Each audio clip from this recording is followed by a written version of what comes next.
علیکم میرے پیارے پیارے سامع بھائیوں اور میری پیاری پیاری سامع بہنوں۔ آج ہم ایمان اور کفر کے متعلق بہت سی معلومات حاصل کریں گے۔ میرے پیارے پیارے سامع بھائیوں اور میری پیاری پیاری سامع بہنوں، اس ویڈیو کو آپ بہت توجہ سے اینڈ تک دیکھیے گا کیونکہ آج کی یہ ویڈیو بہت اہم اور ضروری ہے۔ سب سے پہلے آپ اچھی نیتیں کر لیجئے کیونکہ فرمان مصطفیٰ صلی اللہ علیہ وسلم ہے، نیت المؤمنی خیر من عملہ، یعنی مسلمان کی نیت اس کے عمل سے بہتر ہے۔ چنانچہ جتنی اچھی نیتیں زیادہ اتنا ثواب بھی زیادہ، اس لیے آپ سب سے پہلے یہ نیت کیجئے کہ آپ اللہ اور رسول صلی اللہ علیہ وآلہ وسلم کی رضا حاصل کرنے کے لیے یہ ویڈیو سنیں گے، اور اس ویڈیو میں جو کچھ سنیں گے اس پر عمل کرنے کی پوری کوشش کریں گے، اور اس ویڈیو میں جو کچھ کفر کلمات کے بارے میں بتایا جائے گا ان سے بچنے کی پوری کوشش کریں گے۔ امید کرتی ہوں آپ اس ویڈیو کو ضرور سمجھنے کی کوشش کریں گے۔ سب سے پہلے ایمان کی تعریف۔ ایمان لغت میں تصدیق کرنے یعنی سچا ماننے کو کہتے ہیں۔ ایمان کا دوسرا لغوی معنی ہے امن دینا۔ چونکہ مومن اچھے عقیدے اختیار کر کے اپنے آپ کو دائمی یعنی ہمیشہ والے عذاب سے امن دے دیتا ہے، اسی لیے اچھے عقیدوں کے اختیار کرنے کو ایمان کہتے ہیں۔ اور اصلاح شرع میں ایمان کے معنی ہے سچے دل سے ان سب باتوں کی تصدیق کرے جو ضروریات دین سے ہیں۔ جیسا کہ اعلیٰ حضرت امام احمد رضا خان فرماتے ہیں، محمد رسول صلی اللہ علیہ وآلہ وسلم کو ہر بات میں سچا جانے، حضور اکرم صلی اللہ علیہ وآلہ وسلم کی حقانیت کو صدقے دل سے ماننا ایمان ہے۔ جو اس کا اقرار کرنے والا ہے اسے مسلمان جانیں گے، جبکہ اس کے کسی قول یا فعل یا حال میں اللہ اور رسول کا انکار یا تکذیب یعنی جھٹلانا یا توہین نہ پائی جائے۔ میرے پیارے پیارے سامع بھائیوں اور میری پیاری پیاری سامع بہنوں، ہم نے ایمان کی تعریف سنی ہے، اب ہم کفر کے معنی اور تعریف سنیں گے۔ سب سے پہلے کفر کے لغوی معنی ہے چھپانا، کسی شے کو چھپانا، اور اصلاح میں کسی ایک ضروریات دین کے انکار کو بھی کفر کہتے ہیں۔ یہ غور کیجئے گا، کسی ایک ضروریات دین کے انکار کو بھی کفر کہتے ہیں، اگرچہ باقی تمام ضروریات دین کی تصدیق کرتا ہو۔ جیسے کوئی شخص اگر تمام ضروریات دین کو تسلیم کرتا ہو مگر نماز کی فرضیت یا ختم نبوت کا منکر ہو یعنی انکار کرنے والا ہو، وہ کافر ہے۔ کہ نماز کو فرض ماننا اور سرکار مدینہ صلی اللہ علیہ وآلہ وسلم کو آخری نبی ماننا دونوں باتیں ضروریات دین میں سے ہیں۔ میرے پیارے پیارے سامع بھائیوں اور میری پیاری پیاری سامع بہنوں، ہم نے کفر اور ایمان کی تعریف اور لغوی معنی سنے ہیں۔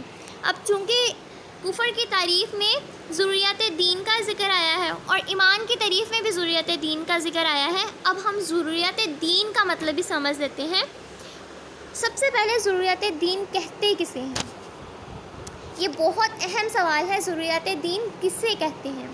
ضروریات دین اسلام کے وہ احکام ہیں جن کو ہر خاص اور عام جانتے ہوں، یعنی ہر خاص و عام جانتے ہوں، جیسے اللہ عز و جل کی وحدانیت یعنی اس کا ایک ہونا، واحد ہونا، انبیاء کرام علیہم الصلاۃ والسلام کی نبوت، نماز، روزے، حج، جنت، دوزخ، قیامت میں اٹھایا جانا، حساب و کتاب لینا وغیرہ، یہ سب ضروریات دین ہیں۔ میرے پیارے پیارے سامع بھائیوں اور میری پیاری پیاری سامع بہنوں، یہ سب ضروریات دین ہیں۔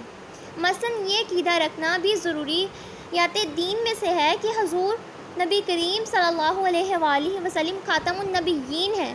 حضور اکرم صلی اللہ علیہ وآلہ وسلم کے بعد کوئی نیا نبی نہیں ہو سکتا۔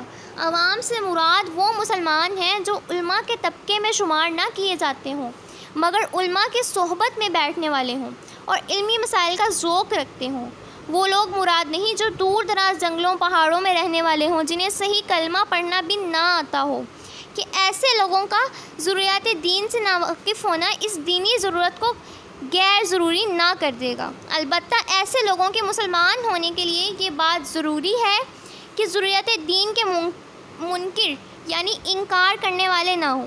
اور یہ عقیدہ رکھتے ہوں کہ اسلام میں جو کچھ ہے حق ہے، اسلام میں جو کچھ ہے حق ہے، ان سب پر اجمالاً ایمان لائے۔ میرے پیارے پیارے اسلامی بھائیوں اور میری پیاری پیاری اسلامی بہنوں، شارح بخاری حضرت علامہ مفتی محمد شریف الحق امجدی رحمۃ اللہ علیہ فرماتے ہیں، ایمان کی تعریف میں ضروریات دین کا جو لفظ آیا ہے، اس سے مراد وہ دینی باتیں ہیں جن کا دین سے ہونا ایسی قطعی یقینی دلیل سے ثابت ہو جس میں ذرہ برابر شبہ نہ ہو، اور ان کا دینی بات ہونا ہر عام و خاص کو معلوم ہو، اور خاص سے مراد علماء ہے اور عوام سے مراد وہ لوگ ہیں جو عالم نہیں مگر علماء کی صحبت میں رہتے ہیں، یعنی عالموں کی صحبت میں رہتے ہیں، ان میں اٹھتے بیٹھتے ہیں۔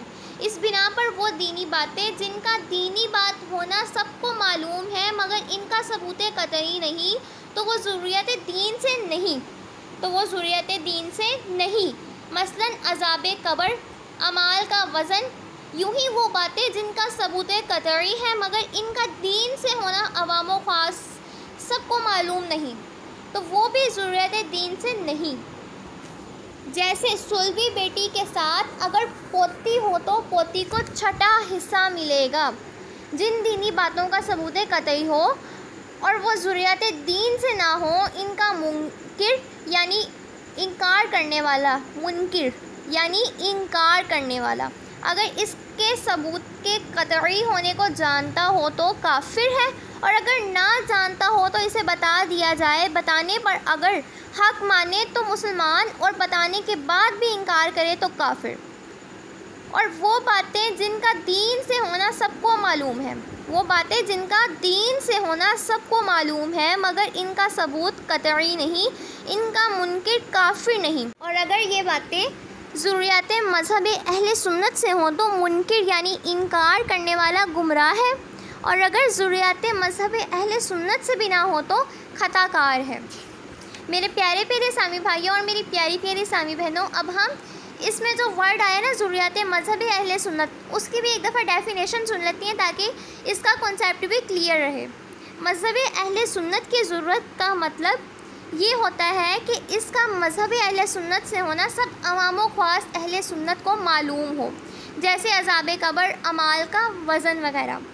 میرے پیارے پیارے اسلامی بھائیوں اور میری پیاری پیاری اسلامی بہنوں، آج ہم نے ایمان، کفر، مذہب اہل سنت اور ضروریات دین کے متعلق سنا ہے۔ یہ بہت اہم باتیں ہیں میرے پیارے پیارے اسلامی بھائیوں اور میری پیاری پیاری اسلامی بہنوں۔ ان باتوں کو اپنے ذہن نشین کر لیجئے، اپنے ذہن میں بٹھا لیجئے، کیونکہ یہ بہت اہم باتیں ہیں، اور اپنے بچوں کو سکھائیے، کیونکہ اگر آپ ان کے کنسیپٹ کو کلیئر آج نہیں کر پائیں گے تو کل وہ ہو سکتا ہے کسی گمراہی والی بات میں یا کسی کفر و شرک والی نعوذ باللہ بات میں پڑ جائیں۔ آپ آج سے ہی ان کا کنسیپٹ کلیئر کرنا شروع کر دیں اور اپنا کنسیپٹ بھی کلیئر کر لیں، تاکہ آپ کو اور آپ کی اولاد یعنی آپ کے بچوں کو بھی کوئی مشکل پیش نہ آئے۔ اور یاد رہے، کفر کرنے والا مسلمان اگر کفر کرتا ہے تو وہ مرتد ہو جاتا ہے، اس لیے ہمیشہ کفر و شرک سے بچنا چاہیے، اور ایمان میں جو چیزیں داخل ہیں ان کو ہمیشہ یاد رکھنا چاہیے تاکہ ہم ان پر عمل کر سکیں، ہمیں معلوم ہو، ہم دوسروں کو بھی بتا سکیں۔ کسی چیز پر عمل اسی صورت میں کیا جا سکتا ہے جب اس چیز کے بارے میں ہمیں معلوم ہو۔ میرے پیارے پیارے اسلامی بھائیوں اور میری پیاری پیاری اسلامی بہنوں، امید کرتی ہوں آپ ان باتوں کو اپنے ذہن نشین رکھیں گے، یعنی اپنے ذہن میں رکھیں گے اور اپنے بچوں کو بھی سکھائیں گے۔ امید کرتی ہوں آپ کو میری ویڈیو پسند آئی ہوگی، آپ نے لائک، شیئر اور سبسکرائب ضرور کیا ہوگا۔ میرے پیارے پیارے اسلامی بھائیوں اور میری پیاری پیاری اسلامی بہنوں، اس طرح کا مزید علم حاصل کرنے کے لیے میرے چینل کے ساتھ وابستہ رہیے۔ فی امان اللہ، اللہ حافظ۔